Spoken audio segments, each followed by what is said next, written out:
देश दुनिया की तमाम बड़ी खबरों को देखने के लिए हमारे चैनल को सब्सक्राइब करें और बेल आइकन को दबाएं ताकि सबसे बड़ी खबर सबसे पहले आप तक पहुंच सके। आइए आपको दिखाते हैं इस वक्त की सबसे बड़ी खबर। लखनऊ में रोजगार और सामाजिक अधिकार अभियान से जुड़े कई राजनीतिक दलों, सामाजिक संगठनों और नागरिक मंचों ने प्रदेश सरकार को एक ज्ञापन सौंपकर महत्वपूर्ण मांगे उठाई हैं। ज्ञापन में कहा गया है कि आगामी त्रिस्तरीय पंचायत चुनाव से पहले अति पिछड़ा वर्ग को अलग आरक्षण दिया जाए और पंचायत चुनाव में उनके लिए सीटें आरक्षित की जाएं। संगठनों का कहना है कि प्रदेश में अति पिछड़ा वर्ग का शासन, प्रशासन और सत्ता के विभिन्न स्तरों पर प्रतिनिधित्व उनकी जनसंख्या के अनुपात में बहुत कम है, इसलिए उन्हें अलग से आरक्षण मिलना चाहिए। इसके साथ ही मांग की गई है कि SC/ST अत्याचार निवारण कानून की तर्ज पर अति पिछड़ा वर्ग की सुरक्षा के लिए भी सख्त कानून बनाया जाए और सामाजिक रूप से पिछड़े वर्गों के विकास के लिए बजट में अलग से धन का प्रावधान किया जाए। ज्ञापन में प्रदेश के आर्थिक हालात और बेरोजगारी का मुद्दा भी उठाया गया। नेताओं ने मांग की कि सरकारी विभागों में रिक्त पड़े लाखों पदों पर जल्द भर्ती की घोषणा की जाए और शिक्षा व स्वास्थ्य के बजट में बढ़ोतरी की जाए। साथ ही गांवों में तेजी से फैल रही माइक्रोफाइनेंस कंपनियों के शोषण को रोकने के लिए सख्त कानून बनाने की मांग भी की गई।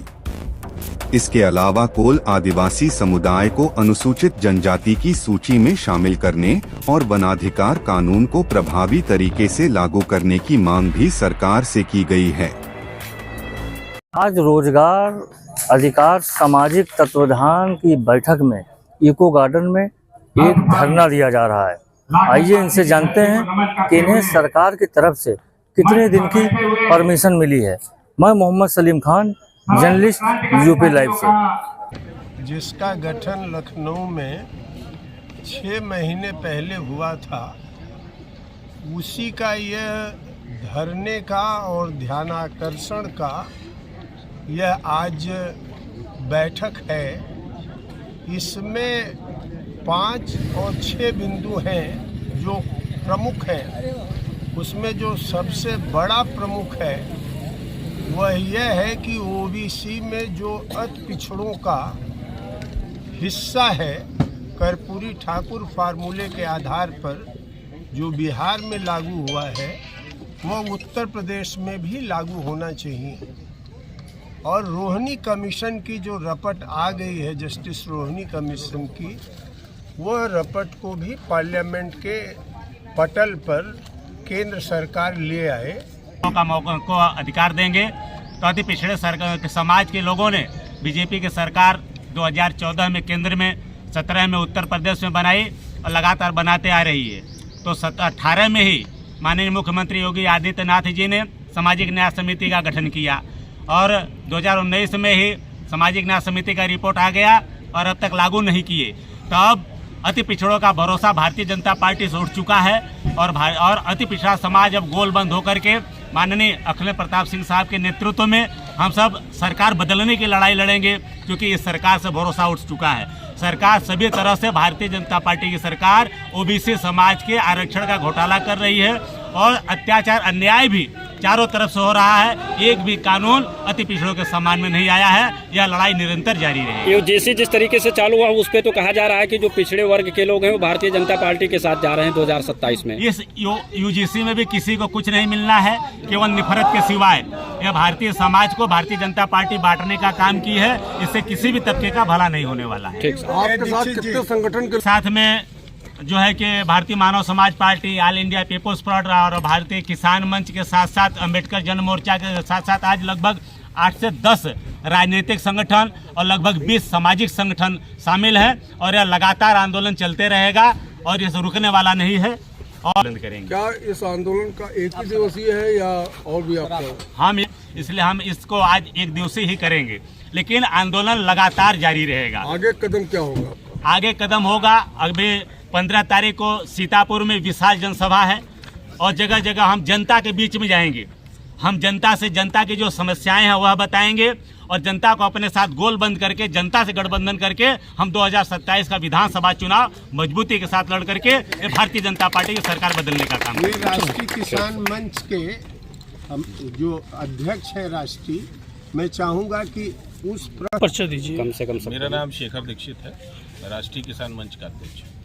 और साथ ही आज हम सभी लोग यहाँ पे इकट्ठा हुए हैं कि जिस प्रकार देश में संसाधनों की लूट चल रही है, किसानों की अनदेखी चल रही है, आप देख रहे हैं रोजगार समाप्त होने की कगार पर है, और जिस तरीके से अमेरिका भारत की जो डील हुई और जिसको प्रयास कर रहे हैं कि जो है हमारे किसानों को पूरी तरीके से बर्बाद करने के लिए जो भारतीय जनता पार्टी की मोदी सरकार काम कर रही है, आज इसके खिलाफ हम लोग गोलबंद हुए हैं और हम लोग इसको पूरे उत्तर प्रदेश में जाएंगे, घूमेंगे, लोगों के बीच इस बात को रखेंगे और हम प्रयास करेंगे कि उत्तर प्रदेश के लोग ये बात समझें कि ये सरकार किस तरह जहर की तरह काम कर रही है। उसको हटाने के लिए हम सभी के साथ गोलबंद हैं।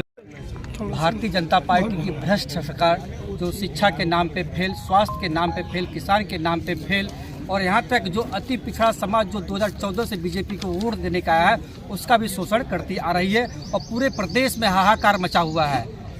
हत्या, बलात्कार, लूट, तमाम घटना उस सरकार को उस लखनऊ की धरती से हमारे राजेश दीक्षित जी और अखिलेश प्रताप के नेतृत्व में हम लोग सरकार बदलने की स्थिति में है और 2027 में आज इस धरना प्रदर्शन के माध्यम से आगाज हो रही है। नाम रामेश्वर ठाकुर हुआ, मैं बिहार से आया हूँ।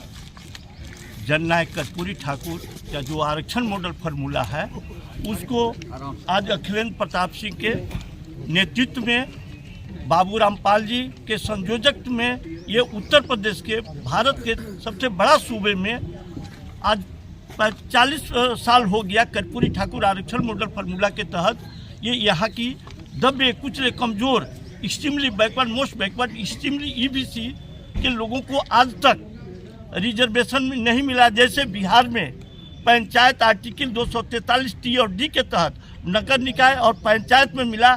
आज अप्रैल मई में यहाँ चुनाव होने जा रही है। हम लोग तमाम लोगों से अपील की है कि ये सरकार, माननीय मुख्यमंत्री जी नीतीश ये योगी आदित्यनाथ साहब की सरकार जो है कर्पूरी ठाकुर आरक्षण मॉडल फार्मूला 2006 के जो वहाँ जो संविधान के तहत लागू हुआ है उसी प्रकार उत्तर प्रदेश की सरकार ये पंचायतों में अति पिछड़ों को, ओबीसी में अति पिछड़ा को वर्गीकरण करके अलग करके जैसे बिहार में है उसी पैटर्न पर यहाँ लागू करे।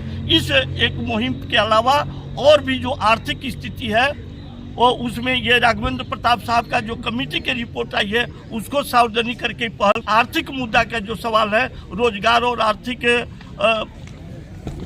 रोजगार और सामाजिक अधिकार अभियान के तहत उसमें हम अपील करने आए हैं कि जो टचेबल वर्ग है, पुश्तैनी सेवा पर के लोग हैं, जो वंचित वर्ग के लोग हैं, दबे कुचले लोग हैं, उनको सहकारिता रूपी वो जो संविधानिक है, संविधान के 9वीं भाग में जो आर्टिकल 243 ZH के तहत है उसके तहत जोड़ा जाए और आर्थिक मजबूती हो। ये तमाम मुद्दों के लेकर आज पहला बार ऐतिहासिक कार्यक्रम ये परिवर्तन चौक पर आज जो इको गार्डन पार्क में हो रही है और यहाँ से तमाम लोगों के सहयोग के माध्यम ब्लॉक स्तर पर हम लोग वो काम करने के लिए तैयार हैं। यही साहब के नेतृत्व में